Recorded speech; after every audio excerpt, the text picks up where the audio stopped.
Nagpatuloy ang kwento kung saan makikita natin si Winnie the Pooh na naglilisik na ang mata sa galit kay Moon-ing. Pinakita naman sa atin ang nakaiyak-tawang pagmumukha ni Moon-ing, nanginginig siya sa takot at napahello na lang siya sa malaking oso. Pinakita niya ang kanyang Wonderring Merchant Badge at sinabing nagkaroon lang naman daw sila ng misunderstanding ng kanyang baby. Nagpapaliwanag ka pa talaga Moon-ing. Hindi pinansin ni Winnie ang pinagsasabi ni Moon-ing at nag-growl ito ng napakalakas sa harap ni Moon-ing.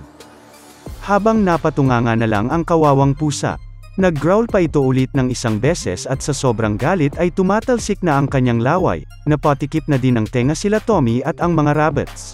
Pinakita naman sa atin ulit ang kaawa-awang Moon-ing at sinabi nitong, "Sorry na po, hindi na ako mang-aaway. Magpapakabait na ako." Pinagtanggol siya ni Tommy at sinabing, maliit na bagay lang naman ang pinag-awayan nila Winnie. Wala namang masamang nangyari, patawarin mo na siya please. Napasinggan na lang si Winnie sa pagkainis. Excuse me po. Pero inintindi niya na lang din ito at siya ay umalis. Nakahinga na ng maluwag si Tommy, at sinabing akala niya magkakagulo na doon. Habang ang kaibigan nating Moon-ing ay hindi pa din mapigilan ang pag-iyak. Okay ka lang ba Moon-ing? Relax ka na, maayos na ang lahat. Huhuhu, salamat sa pagtanggol sakin Tommy. Nakakaiyak yun meow. Kinarga ni Tommy ang umiiyak na Moon-ing at kitang-kita din sa mga Rabbit Brothers ang pag-aalala nila sa kaibigan nilang si Moon-ing. Dinilaan siya ni Black Rabbit upang ma-comfort siya. Hanggang sa sumunod na din ang iba pang mga rabbits upang ma-cheer up siya. Nakiliti na din si Moon-ing doon. Grabe naman, ang cute lang. Talagang naging pamilya na sila doon sa cave. Nagpatuloy ang lambingan ng mga katropa at pati si Tommy ay nilambing na din ng rabbits. Kita naman natin nakatingin lang mula sa malayo si Bear Brand. Na lonely siya bigla doon at napayuko. Dahan-dahan siyang lumapit sa grupo at halata ang kanyang pagka-feel bad sa nangyari. Hanggang sa dinilaan niya na din si Moon-ing upang makipagbati. Humingi din ng tawad si Moon-ing at sinabing maging magkaibigan na daw simula ngayon. Pero wag mo naman na sana kainin yung mga pagkain ko meow. Habang patuloy lang ang pagdila ni Bear Brand sa kanya, sinabi ni Tommy na, tama, dapat ay maging magkaibigan tayong lahat. Friends lang, bawal mag-away. Sinabi niya yun habang siya ay humihikab at tila ba inaantok na.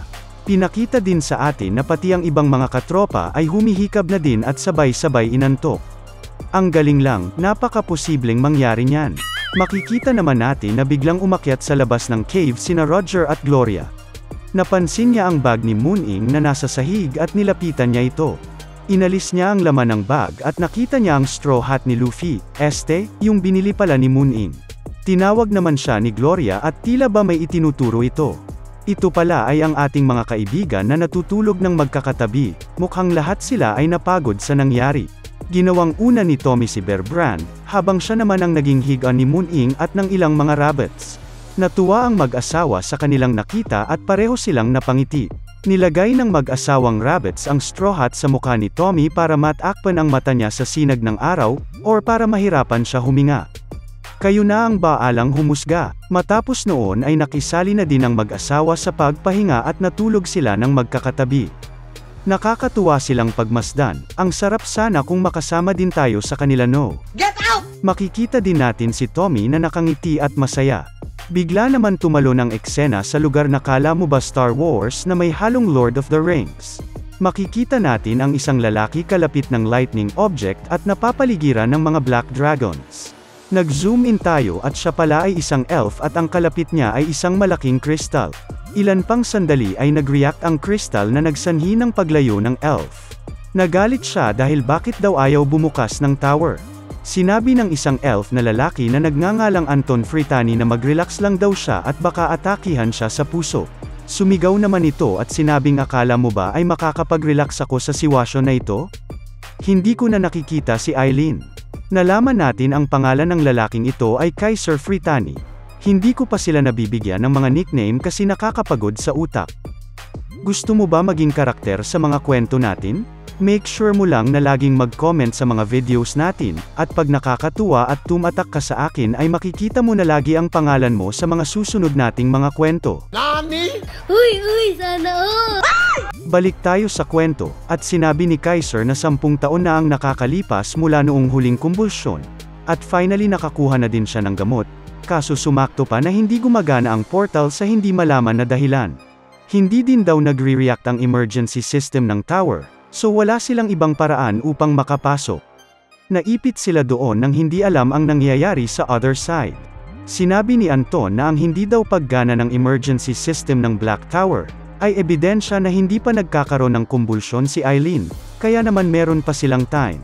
Nalaman na din natin dito na ang tinatawag nilang Eileen ay si Black Dragon Berna, nickname niya lang pala yun at ang real name niya ay Eileen Fritani. Ipinagpatuloy ni Anton na naiintindihan niya naman daw ang nararamdaman ni Kaiser, dahil lahat sila doon ay magkakapamilyang Fritani. Lahat daw sila ay nagtipon-tipon para kay Eileen kaya ang lahat ay nag-aalala. Ipinaliwanag sa atin na ang tower manager's cabin daw ay nasa center ng lahat ng mana na sumusuporta sa tower. Nagpapalitan daw ang mga dragons upang ma-manage ito at ginagamit ang lugar upang magpalakas. Sinabi ni Anton na, ang lahat daw ng mga dragons ay gin-ive up ang lugar para kay Eileen dahil sa kanyang sakit. At para maghanap ng gamot para sa kanya ay nag-risk sila sa maraming panganib. Nag-gather daw lahat ng dragons upang tumulong sa paggaling ng katawan ni Eileen, na humina dahil sa kanyang dragon heart. Lahat ng mga dragons doon ay may concern kay Eileen. Sinabi naman ni Kaiser na kahit nasabihin niya yun ay wala pa din silang magawa. Tinaawag ni Anton na father si Kaiser at sinabing, naiintindihan niya daw siya at kaya naman daw siya ay relax lang. Anak niya daw si Eileen, at nagtitiwala siya sa kanya more than anyone else. Sigurado siyang lumalaban ang kanyang anak sa sakit. Medyo nahimasmasa na din si Kaiser dahil doon. Grabe ang revelasyon natin dito, mga kapamilya pala ito ng tower manager natin. Sinabi ni Kaiser sa mga dragons na maghintay lang muna habang hindi pa nagbubukas ulit ang tower.